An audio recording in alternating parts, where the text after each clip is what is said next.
नमस्कार. तर अशोक मामा या मालिकेच्या आजच्या भागात आपण पाहणार आहोत की ईश्वर काका सकाळी गार्डनमध्ये राऊंड मारत असतात, तेव्हा अशोक मामासुद्धा तिथे राऊंड मारायला येतात. आता ईश्वर काका अशोक मामांना बघून त्यांच्याजवळ जातात आणि म्हणतात गुड मॉर्निंग, आणि म्हणतात की शेवटी तुझं म्हणणं मी मनावर घेतलं. बघ ना, तू म्हणत असतोस ना सकाळी जॉगिंग केली पाहिजे म्हणजे दिवस कसा परफेक्ट जातो.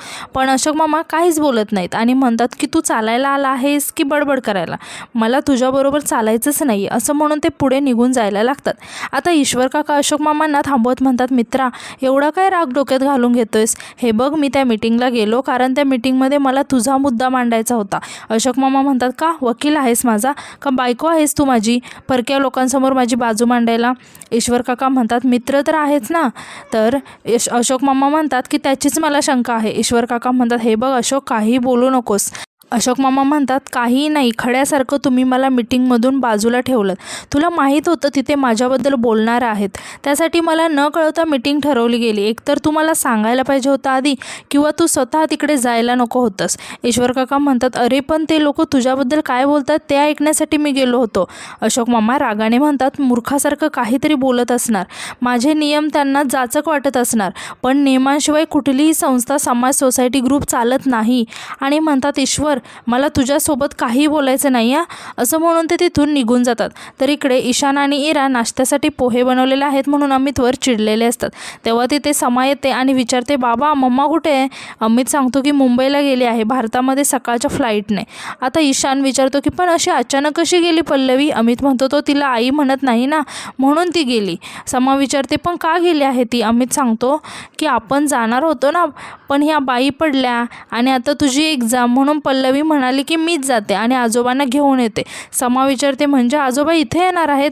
इरा खुश होऊन विचारते की किती दिवस राहणार आहेत? अमित सांगतो की 3-4 आठवडे तरी राहतील. तेव्हा तिथे भैरवीसुद्धा येते आणि आजोबा येणार आहेत हे ऐकून टेन्शनमध्ये येते. आता यानंतर आपण पाहतो की अशोक मामा राऊंड मारत असतात, तेव्हा त्यांना तिथे शेफाली भेटते. शेफाली विचारते की काका तुम्ही आज या रस्त्याने का? अशोक मामा म्हणतात की तुझ्या सासऱ्यांमुळे मला इकडून यावं लागलं. आणि म्हणतात, काय सांगायचं आता, जाऊ दे, आपलेच दात आणि आपलेच ओठ, पण बरा आहे हा रस्ता, रुटीन मोडल्याचा आनंद मिळतो कधी कधी. शेफाली म्हणते, काका हे तुम्ही बोलताय? अशोक मामा म्हणतात की कधी कधी म्हणालो, नेहमी नाही. कसं आहे ना, नवी वाट धरली पण चालन नाही विसरायचं. 4 वेळा थांबलो, वेळ घालवली, मजा आली, पण व्यायाम नाही झाला. शेफाली म्हणते की म्हणजे उद्यापासून तुमचा नेहमीचाच रस्ता ना? अशोक मामा म्हणतात की हो, काय आहे ना, आपण बरं आणि आपलं रुटीन बरं. मग शेफाली तिथून निघून जाते.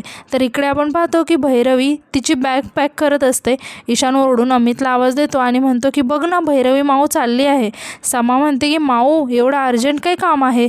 भैरवी म्हणते की समा अगं, एवढे दिवस मला सुट्टी मिळाले तेच खूप आहे, आणि ताई येणार आहे 2 दिवसांमध्ये, तुम्हाला काही प्रॉब्लेम येणार नाही. तुमच्या आजोबांना घेऊन मस्त टाईमपास होईल त्यांच्यासोबत. तेव्हाच तिथे अमित येतो आणि विचारतो की काय झालं? ईशान सांगतो की ही बघ, ही ना निघाली आहे. आता अमित त्या सर्वांना म्हणतो, तुम्ही जा, मला तुमच्या माऊसोबत थोडंसं बोलायचं आहे. मग ते तिघेही तिथून निघून जातात. अमित भैरवीला म्हणतो की बाबा येणार आहेत म्हणून निघालीस ना तू? भैरवी म्हणते की नाही, असं काही नाही. अमित म्हणतो की तुला कोण वाटलं मी वेडा आहे का? आणि विचारतो की बाबांवर अजूनही चिडले आहेस का? भैरवी, एक सांगू का तुला, माफ कर ना त्यांना. भैरवी हसत म्हणते, जिजू अरे मी कोण आहे त्यांना माफ करणारी, खूप मोठे आहेत ते. अमित म्हणतो, हे बघ, तुझा राग बाबांवरती आहे ना, मग तू मला का शिक्षा देते आणि मुलांनाही का शिक्षा देते? भैरवी प्लीज थांबव, मी रिक्वेस्ट करतोय तुला, माझे बाबा येणार आहेत म्हणून तू असं तडकाफडकी निघून जाऊ नकोस प्लीज. भैरवी विचारते की ताई पोहोचली का? अमित म्हणतो, फोन आला की सांगतो तुला, असं म्हणून तो हसत तिथून निघून जातो. तरी इकडे फुलराणी अशोक मामाच्या घरी येते. ती हेल्मेट घालून आलेली असते. अशोक मामा तिला विचारतात की हेल्मेट कशाला घातला आहे? स्कूटरवरून फिरताना घालायला दिला आहे तुला, मुकुट असल्यासारखं घालून काय फिरतेस घरभर? फुलराणी म्हणते की कालपासून ट्राय करते पण हा बेल्ट निघतच नाही आहे. तेव्हा अशोक मामा तिचं हेल्मेट काढायला तिला मदत करतात आणि म्हणतात, हे न घालता स्कूटरवर बसायचं नाही या, ॲक्सिडेंट होईल, डोकं फुटेल. फुलराणी बडबड करत तिथून आतमध्ये काम करायला जाते आणि परत बाहेर येऊन म्हणते की कपड्याचा साबण संपला आहे. अशोक मामा आश्चर्याने म्हणतात, परत संपला? परवा तर आणली होती ना पावडर. फुलराणी म्हणते की ती मशीनमध्ये घालायची पावडर आहे, हा कपड्याला लावायचा साबण आहे. अशोक मामा विचारतात की एवढ्या लवकर कशी काय संपली साबणाची वडी? एक माणसाच्या कपड्याला एवढी पावडर आणि एवढी वडी लागते, कशाला लागते? किती महाग आहेत या गोष्टी, तुला माहीत आहे का? गरिबांना सुद्धा परवडत नाही आणि तुम्ही आपलं वाटेल तशा वापरता. असं म्हणून अशोक मामा कपाटातील साबणाची वडी काढून देत फुलराणीला म्हणतात की ही साबणाची वडी तू मागितली म्हणून मी देतोय, पण एक गोष्ट लक्षात ठेव, आधीची 12 दिवसांमध्ये संपली आहे. असं म्हणून ते कॅलेंडरवरती रिमार्क करतात आणि लिहितात की साबण पैसे कट. आता फुलराणी विचारते की आता हे काय, मी हे काय माझ्या घरचे कपडे आणून धुते का इथे? अशोक मामा म्हणतात की पण तू साबण जास्त वापरते ना. फुलराणी म्हणते की आता देताय साबण की जाऊ दुसरीकडे कामाला? अशोक मामा म्हणतात की देतो, पण माझ्या पद्धतीने. असं म्हणून ते साबणाचे 4 तुकडे करतात आणि म्हणतात की यातला एक तुकडा आठवडाभर चालला पाहिजे, म्हणजे सगळा साबण महिनाभर पुरला पाहिजे. फुलराणी साबण घेते आणि म्हणते माझं काय जातंय, पण या साबणाने जर तुमचे कपडे स्वच्छ नाही निघाले तर मला काही सांगायचं नाही. असं म्हणून ती तिथून निघून जाते. तितक्यात कोणीतरी डोरबेल वाजवतं. अशोक मामा दरवाजा उघडतात. पल्लवी आलेली असते. अशोक मामा तिला बघून खूप खुश होतात आणि मोठ्याने म्हणतात, पल्लवी तू? पल्लवी विचारते की कसे आहात तुम्ही? अशोक मामा सांगतात की मी मस्त.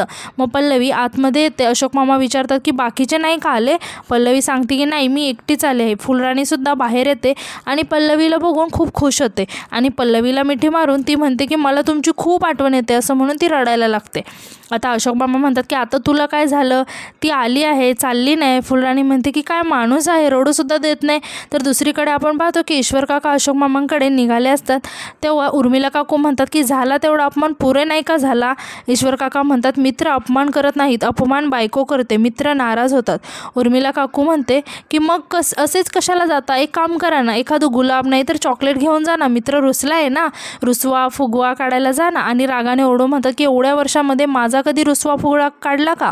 ईश्वर काका म्हणतात की पण मी रुसवा काढायला चाललोच नाही आहे, मी हेडफोन राहिले आहेत ते आणायला चाललो आहे. उर्मिला काकू रागाने म्हणतात बरं, पण जाण्याआधी हा डब्बा उघडून द्या.